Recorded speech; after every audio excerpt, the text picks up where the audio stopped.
Stable বলা যাবে না, কিংবা খারাপ হয়েছে তাও বলা যাবে না, এই মাঝামাঝিতে আছে। শুধু একটা উত্তরণ দরকার যে ওনাকে মনে করেন যে ফার্দার যারা প্রোটোকলটা মেনটেন করতে পারবে সে ধরনের ট্রিটমেন্ট যেন পেতে পারেন, অন্তত সেই অবস্থাটাতে উনি আসুন। যদি সুযোগ পাওয়া যায় ভালো হয়, তাহলে বিদেশ নেওয়া যাবে। বাট এখনকার যে অবস্থা, যে হাই অল্টিটিউডে অ্যাটমসফিয়ারিক প্রেশার যেটা আছে, সেই অবস্থাটা ওনার এই মুহূর্তে নেই। তবে ইনশাল্লাহ আপনারা সবাই যদি দোয়া করেন, দেশবাসী যদি দোয়া করেন, সবকিছুই কিন্তু আল্লাহ করতে পারেন। পদ্মা সেতু, মেট্রো রেল এবং এলিভেটেড এক্সপ্রেসওয়ে নির্মাণের গর্বিত অংশীদার বসুন্ধরা সিমেন্ট। ডক্টরদের পারমিশনের বিষয় আমার যেটুকু কথা হয়েছে, প্রফেসর ডক্টর এজএম জাহিদ হোসেন তিনি ম্যাডামের সার্বিক তত্ত্বাবধান দেখভাল করছেন। তিনি বিএনপি স্থায়ী কমিটির সদস্য একজন বটে।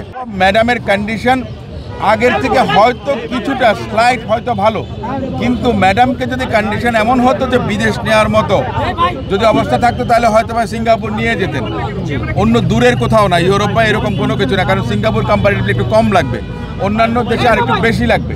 কিন্তু কথাটা হচ্ছে যে আপনার সেই ধরনের অবস্থার জন্য ম্যাডাম ফাইটার, ম্যাডামের জ্যেষ্ঠ পুত্র জনাব তারেক রহমান সাহেব বলেছেন যে ইতিপূর্বে ৬বার মৃত্যুর মুখ থেকে ফেরত এসেছেন। এই ভদ্র মহিলা, এই মজলুমের নেত্রী, ফ্যাসিস্টের বিরুদ্ধে আন্দোলন করেছেন, সংগ্রাম করেছেন।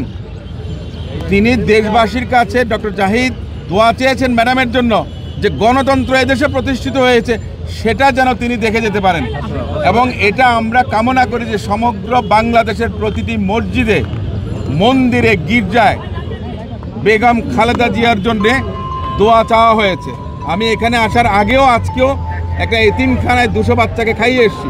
গতকালকেও এতিমখানার এতিম বাচ্চাদের জন্য আমরা বিভিন্ন জায়গায়, এই যে এতগুলো মানুষের কোটি কোটি হাত, এখানে মিরাকলের দরকার আছে এবং সেই মিরাকলটা হবে, মিরাকলটা হোক, এটাই আমাদের প্রত্যাশা।